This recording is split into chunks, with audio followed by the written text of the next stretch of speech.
Toronto, the city, is phenomenal. You know, it's the fourth largest city in North America. Yeah.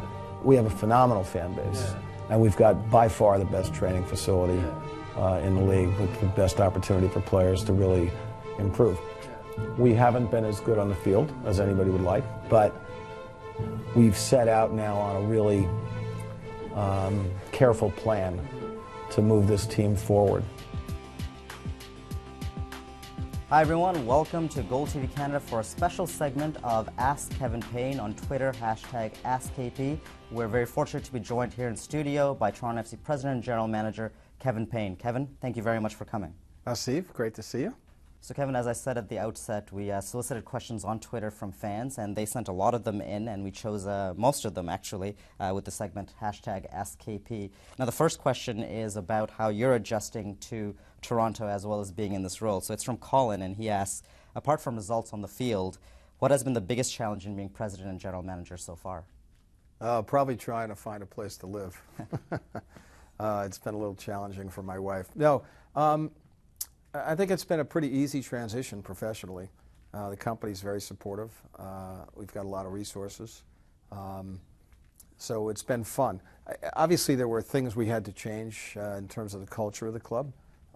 We needed to become a little more driven in the way we do things, a little greater sense of urgency, better communication, and more accountability throughout the club, particularly for the players, but for everybody else as well. So I've tried to do that in a way where I wasn't too heavy-handed and wasn't trampling all over people. I can be a little impatient at times, so I've tried to moderate that. But I think that we are changing the culture of this organization. I think everybody's very focused now on the common goal of winning, and winning consistently for a long time. We saw some of the things that you're trying to implement early on during the documentary All for One as well. What was it like being in that process to reveal what you're trying to do for this club to the audience? I think it's good for our supporters to understand the kind of club that we're trying to be and the way we want to conduct ourselves. Different people have different ways of trying to gauge it. I try to get as much information as humanly possible, knowing that a lot of it is probably not accurate. Do you want to do anything for 4? All right, so Dallas and Montreal. But the teams that were anxious to move up, we were pretty confident actually wanted Kyle. If we pick Becker, they're not going to do it. They said that we're going to wait until you make your pick to decide. You just try to cull through it and sift through it and figure out, you know, how that information shapes your decisions. How about Dallas? You know, and I think as time has gone forward, we've developed a better and better working relationship within the group. We all were so new to one another back then. So whether it was the assistant coaches or Fran or Ryan and me. And I think now everybody has a better understanding of each other and where they're coming from and what each other's strengths and weaknesses are. So we're becoming a team off the field as well. Now, you're one of the pioneers of Major League Soccer. You helped to build the league. You were at DC United for all those many years, all those titles that you won. One question comes in from Jake. He asks, with the MLS being a two-country league now, what are the challenges of being a Canadian club internally within MLS and externally? You know, I'm not sure that we have any particular challenges.